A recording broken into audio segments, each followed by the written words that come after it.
guys.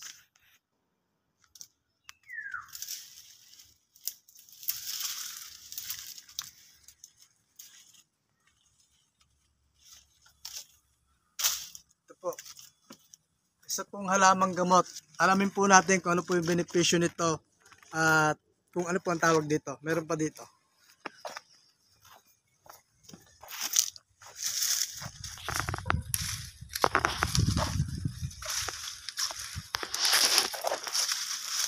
Ayan. So yan guys, may papakita po ako sa video na to. Tuturo po sa inyo kung ano po yung benepisyo ng dahon na ito. Ito po ay tinatawag nating ikmo o betel pepper po sa English at buyok po sa Bisaya. Ito po ay isang halamang gamot. So ganito po yung klase ng dahon niya. Patulis po yung dulo, heart shape. So yan. Ito po ay nakakagamot po ng iba't ibang sakit. Gaya po ng sakit sa tiyan, sakit sa katawan, sa mga bukol po sa katawan, sore throat, at marami pang iba. Para po sa sakit ng tiyan, ginagawa po nito, nilalaga po ito at iniinom yung pinaglagaan. Tapos, pwede naman po ito iinitin po natin, lalagyan po natin ito ng langis, itong dahon na to, yung coconut oil, then itatapal po natin sa tiyan, kung saan parte na masakit.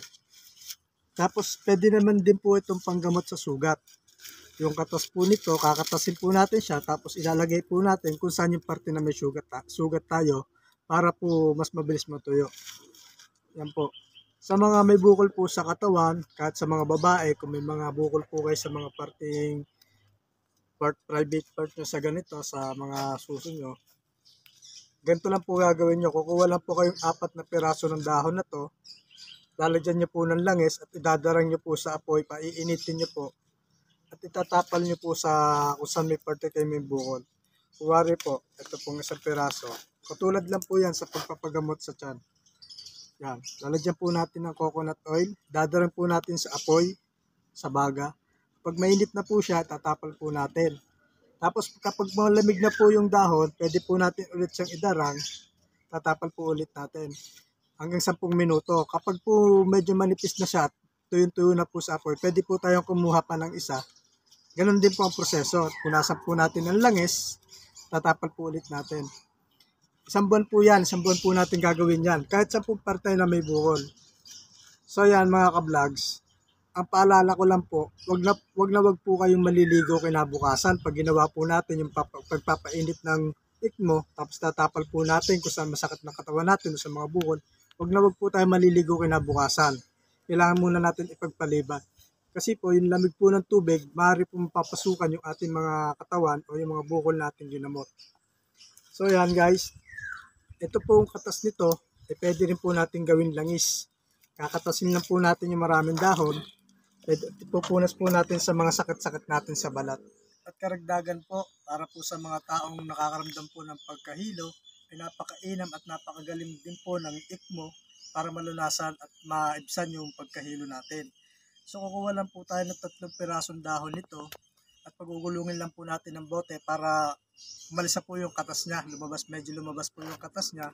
Tatali po natin sa ating ulo ng isang panyo. At makakaramdam po tayo ng pagkaaliwalas at pagkawala ng pagkahilo natin. So, ayan lang po para po sa gamot sa mga gustong maibsan o malunasan yung mga sakit. At kung medyo nahihirapan na po kayo, pwede naman po tayo magpakonsulta sa mga espesyalista para po sa talagang gamot na ating pwedeng inumin.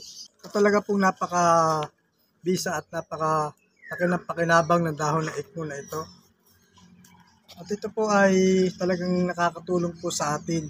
Kaya po sa mga nakakaalam po na may ganitong dahon, ay alagaan po natin at ibahagi po natin sa iba na ito po ay talagang nakakagamot.